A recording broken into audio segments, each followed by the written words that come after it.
Hello AP Statistics students. In this video, we're going to take a look at density curves.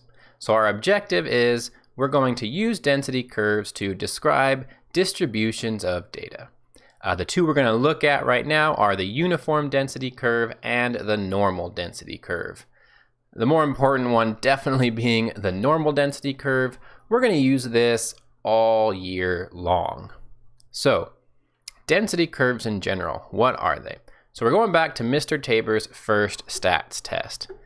And I admit, I just realized that Mr. Tabor's name is on the front of our book. He's one of the writers of the stats book. So let's say Mr. Tabor gave this first stats test year after year after year after year and realized that the shape is always the same. All right, no matter what, every year the shape looks something like this.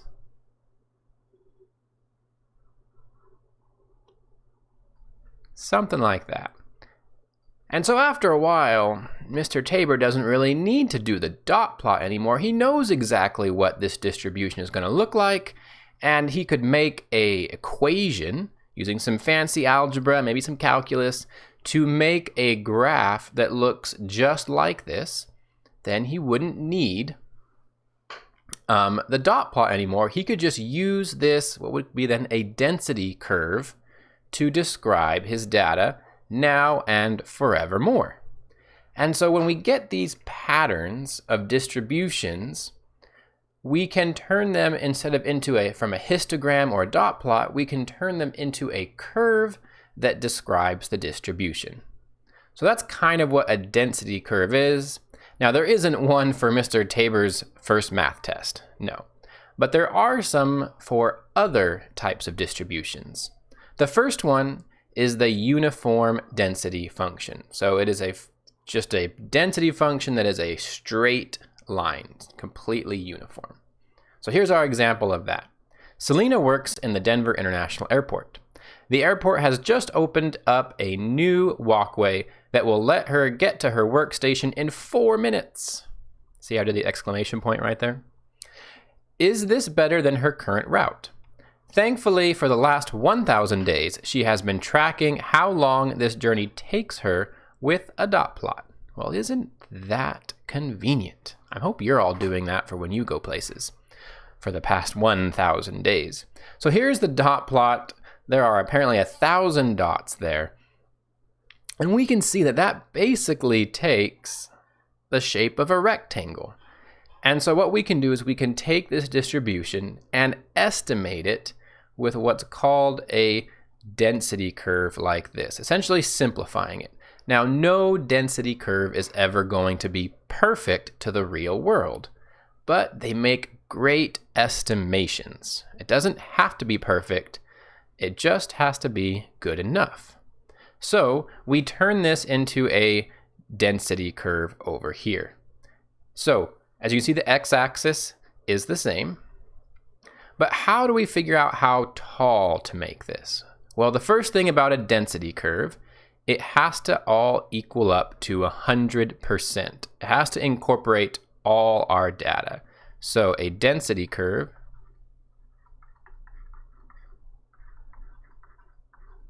will always equal up to 100%.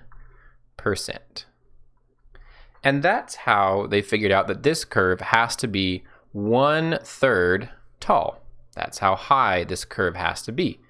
Because from 2 all the way to 5, that gives us a length of 3 on the x-axis, essentially. How tall does it have to be? Well, 3 times 1/3 gives you equal to 1. 3 times 1/3 is equal to 1, which is 100%.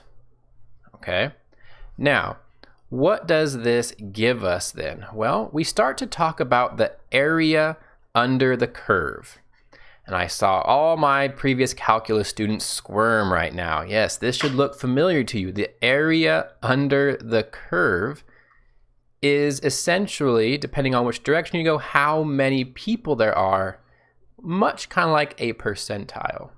So if I think about these areas, the red and the blue, what they're signifying here, should Selena use this new walkway or should she keep using her old route?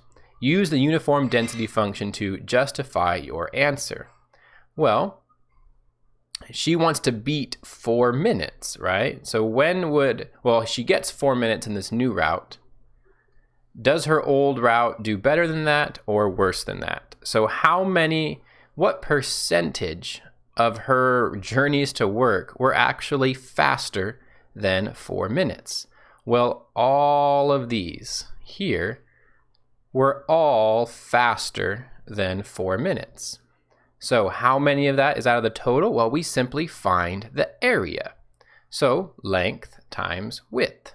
So here the length is from 2 to 4 is 2, and the height is 1/3. So we multiply those to 2 times 1/3, 2 times 1/3, or 2 times 0.333. 2 times 0.333. We could do a couple more threes because 1/3 is 0.3 repeating forever.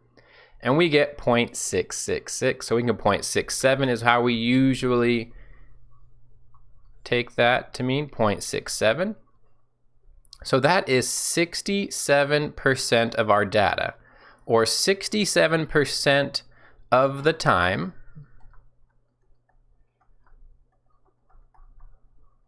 Selena's old route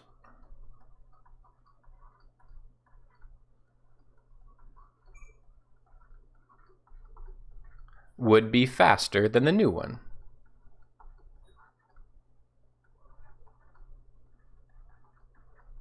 Now that sure beats counting all of those dots.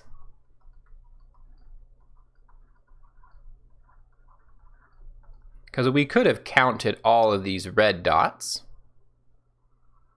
and then divided by 1,000, because that was the total.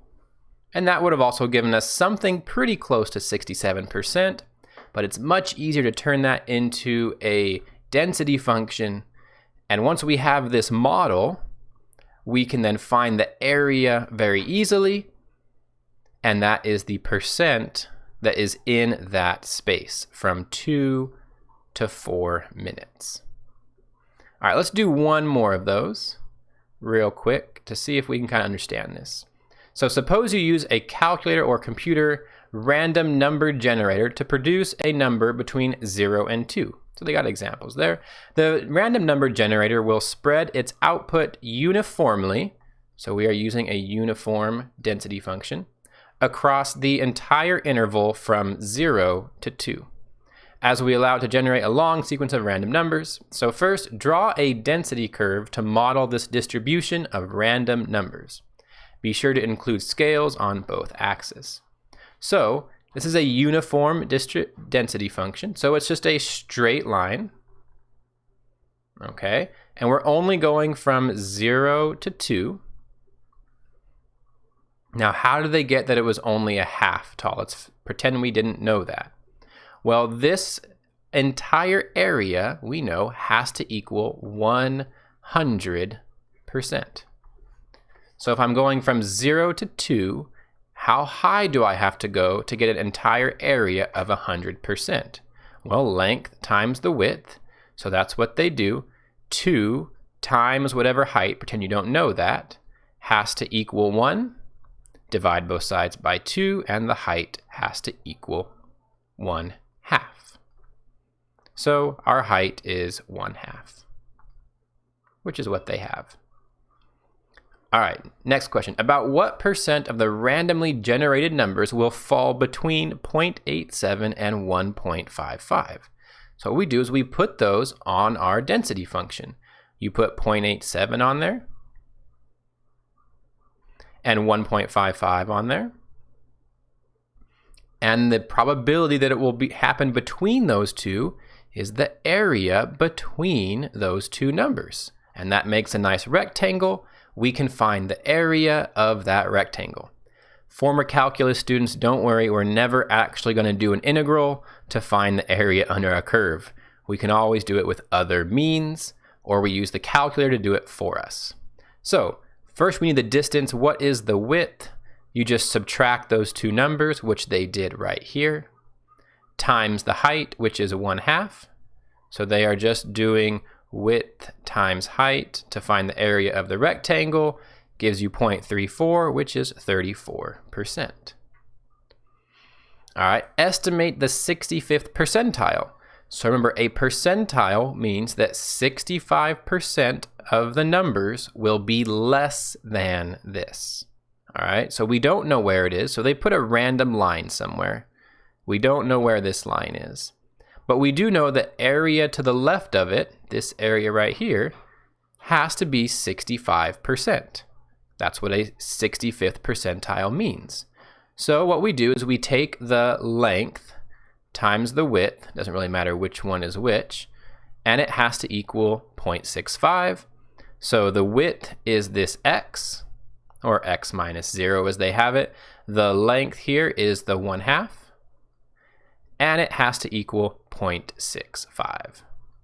Do the algebra, and you get 1.3 is this data point right here. So the 65th percentile means you are at 1.3. 65% of the numbers are less than or equal to 1.3. So that is a uniform density curve. Now those aren't super popular, but you can have density curves that look like that. What is much more normal is what we call the normal model, the normal density function. All right, here it is. You can Google that to get a picture of it. You can pause it and write it down, but this is what we call the normal curve, okay?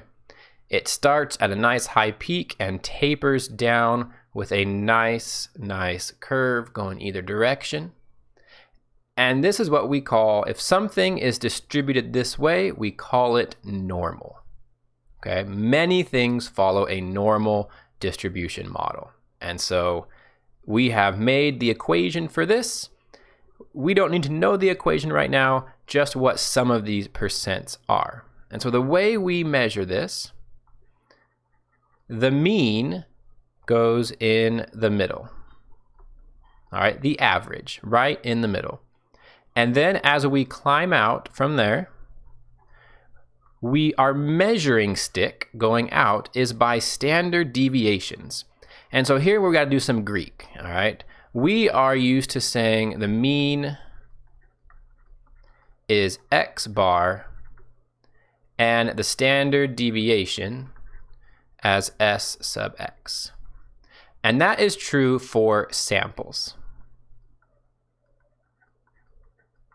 Okay, those are statistics. But if you remember, if we do parameters, we used Greek letters. So parameters, this is for populations, not for, sorry about that U there, not for samples. So here we use Greek letters. So the mean is mu. It's kind of like a U with a tail in the front. And the standard deviation is a Greek lowercase s, which looks like this. That is a lowercase sigma, okay? We've used uppercase sigma for summations. This is a lowercase s. Just remember, samples, English letters, populations, Greek letters, but they are still standard deviations and averages. So there's three numbers you have to know for this. 68%. So 68% of your data is between one standard deviation to the left and one standard deviation to the right. Then 95% of our data is within two standard deviations from the left and two standard deviations from the right. And 99.7% of our data, way over here and way up here, 99.7% of all our data will be within three standard deviations of the mean, the middle. There is not very much at all past 3 standard deviations in a normally distributed data set.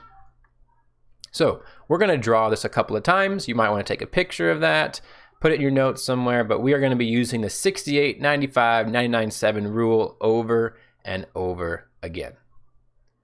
All right, let's do this. Sketching a normal distribution. Many studies on automobile safety suggest that when automobile drivers make emergency stops, the stopping distances follow an approximately normal distribution.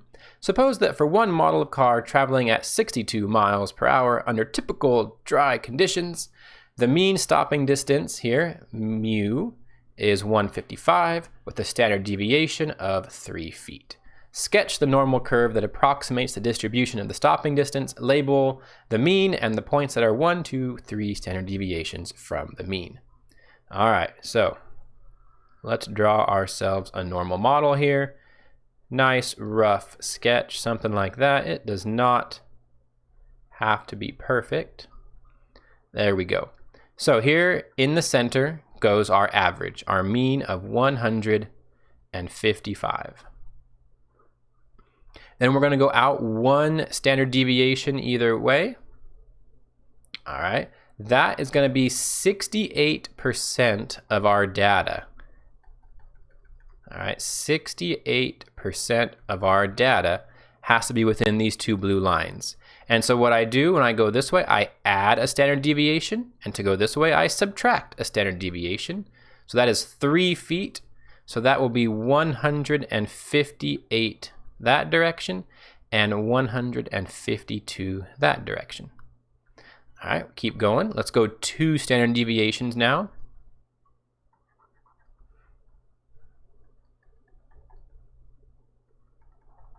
So here is going to be 95% of our data from there to there. So that's almost everybody in this, almost every individual is going to be within those 2 standard deviations. So again, we add another 3 and we subtract another 3.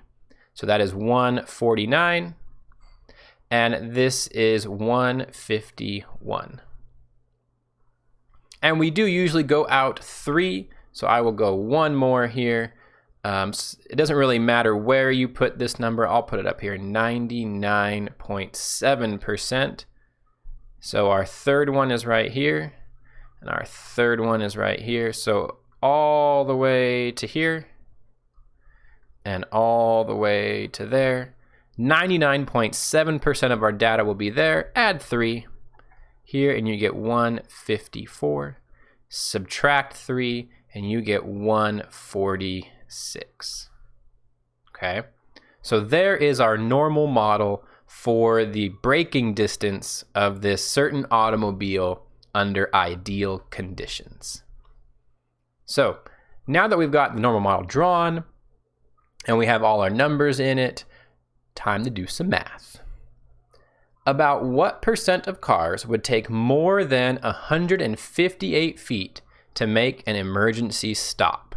All right, so first I like to visualize this. I don't want to mess up the normal model I got drawn. So I'm going to just think of another one right here. So think of a normal model. I want to know how many are more than 158. So here's 155. 158 was 1 standard deviation over this way. I want to know how many take more than 158. So that would be this area right there. How big is that area? So got to do a little bit of math for some of these sections to figure out what's on the other side of some of these numbers, because we don't know how much goes from 158 up. I only told you the middle percentages. Well, a little backwards math. We know the whole thing has to equal 100%. It's a density function. We know that density functions have to equal up to 100%. And I'm going to pick the green one here, the 95% here. No, 158 is the 68%. So if the middle is 68%, what's left over outside the 68%? Well, that would be 32% is left over, but that would include the left and the right tails. If this here is 68%, the outside two halves would be a total of 32%, but I only want the right half, so I divide that by 2, and that is equal to 16%. So this side here is approximately equal to 16%. So 16% of cars, or of this kind of car, would take more than 158 feet to stop. And so that's the kind of math we're going to be doing. You can just work with the fact that the whole thing has to be 100%, and with these three percentages to figure out what shading you're trying to find. All right, a car of this model that takes 158 feet to make an emergency stop would be about what percentile of the distribution? Percentile. So remember, a percentile is everything that is less than or equal to. So if I think about this distribution again, all right, 100, our middle is 155. We're over here at 158, was 1 standard deviation away. I want everything now to the left. What is that total area? Well, I know up to here, this is 68. What was the corner again? Well, those were 16. So I'm going to add those two together to get 68, 78, and another 6 is 84% are less than, which means that is the 84th percentile.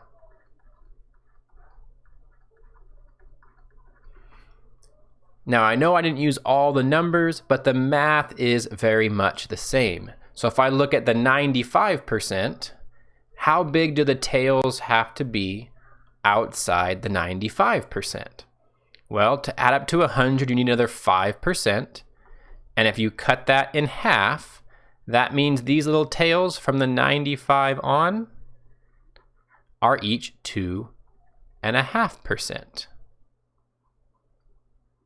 Now, I don't usually draw these because the drawing is already getting kind of too much stuff on it, but you can do this math pretty easily. If you think, all right, what's outside of the 99.7%? That's 0.3%. That means each tail, the tiny little tails on either side, are each 0.15%. And you can do the same thing to find these middle sections here, like between here and here. Just a little bit of math to figure out what each of those would be is not too hard to do. So, one that I'd like you to try, maybe pause the video, see if you can figure these out before I scroll down to the answer. So pause the video, try that out. All right, I hope you did pause the video there. Let's take a look at these. First, sketch the normal model. So here is the normal model. You've got your average in the middle, then you add, 2.5, and then you subtract 2.5. Then we are asked what percent would be less than 69.5. So 69.5 is 2 standard deviations away. So that's right here. I have that shaded. There's 2 ways to find that. You can either add up everything on the left, which is 2.5 plus 95, which gives you 99.7, or you could subtract. If the whole thing is 100, you can subtract off the 2.5% on the right, and 100 minus 2.5% is still 97.5%. And the last one, is 62 inches unusually short? So we find 62 inches on our normal distribution. And then we think, all right, is that unusually short? Well, how many people are shorter than that? So we come down here. If this is 1 standard deviation away, 68 in the middle gives us 16 and 16 on either side. That means 16% are shorter. And if there's that many people who are shorter, that's not an unusually short height. So 62 inches is not unusually short. All right, I hope that went well. That is, in a nutshell, the normal distribution model. And soon we'll be able to do a lot more than just those few standard deviation points. Your calculator can calculate any area you want.